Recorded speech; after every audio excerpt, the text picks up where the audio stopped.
பார்த்து வருகிறோம். தமிழ்நாடு அரசின் கோரிக்கையை மீண்டும் மத்திய அரசு நிராகரித்திருக்கிறது. மதுரை, கோவை மாநகரங்களில் மெட்ரோ ரயில் திட்டத்திற்கு மத்திய அரசு மீண்டும் மறுப்பு தெரிவித்திருக்கக்கூடிய அண்மை செய்திகளை பார்த்து வருகிறோம். விவரங்களுக்கு இணைகிறார் எமது செய்தியாளர் அன்வர். அவரிடம் பேசலாம். வணக்கம் அன்வர். இந்த திட்டத்திற்கு மத்திய அரசு மறுப்பு தெரிவிப்பதற்காக என்னென்ன காரணங்களை கூறியிருக்கிறது? விவரம். வணக்கம். குறிப்பாக மதுரை மற்றும் கோயம்புத்தூருக்கான மெட்ரோ ரயில் திட்டங்களை மத்திய அரசு மீண்டும் நிராகரித்திருக்கிறது. ஏற்கனவே தமிழ்நாடு அரசின் சார்பில் கடந்த ஆண்டு நவம்பர் மாதம் இது குறித்து அறிக்கை தாக்கல் செய்த பொழுது பல்வேறு காரணங்களை சுட்டிக்காட்டி மத்திய அரசு நிராகரித்திருந்தது.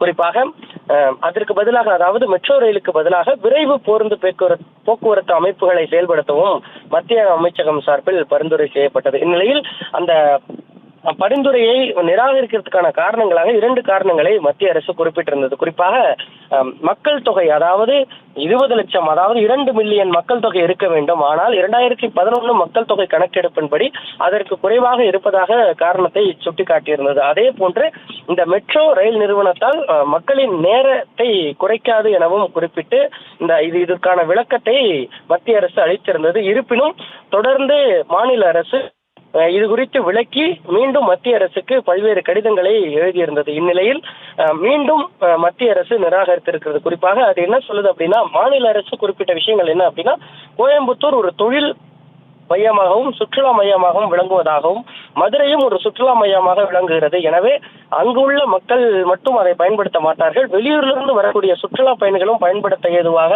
இந்த மெட்ரோ ரயில் நிலையம் அமைப்பதற்கான திட்டங்கள் இருக்கிறது எனவும் குறிப்பிட்டிருந்தது. இந்நிலையில் மத்திய அரசு என்ன சொல்லியிருக்கு அப்படின்னா, இது வெறும் இந்த வசதிக்கு பதிலாக நீங்க பஸ் ரேபிட் டிரான்ஸ்போர்ட் சிஸ்டத்தை பயன்படுத்துங்க. அதாவது என்ன சொல்லியிருக்கிறாங்க அப்படின்னா, விரைவு பேருந்து போக்குவரத்து அமைப்புகளை செயல்படுத்தலாம். அதை நீங்க எலிவேட்டட் ஏரியாஸ்ல செயல்படுத்தலாம். சாலை வழியில், அதாவது தரை மார்க்கமா செயல்படுத்த முடியலனாலும் எலிவேட்டட், அதாவது மேம்பாலங்கள் கட்டி அமைச்சு அதை பயன்படுத்தணும் குறிப்பிட்டிருக்கு. ஏற்கனவே மாநில அரசு கடந்த நவம்பர் மாதம் மதுரை மற்றும் கோயம்புத்தூருக்கு மெட்ரோ ரயில் நிலையம் அமைக்க மத்திய அரசிடம் கோரிக்கை வைத்திருந்த நிலையில அது குறித்தும் அது நிராகரிக்கப்பட்ட நிலையில் மீண்டும் விளக்கு கடிதமாக மத்திய அரசுக்கு விளக்கி மற்றொரு கடிதம் அனுப்பியிருந்தது. இருப்பினும் தற்பொழுது மத்திய அரசு இதனை நிராகரித்திருக்கிறது.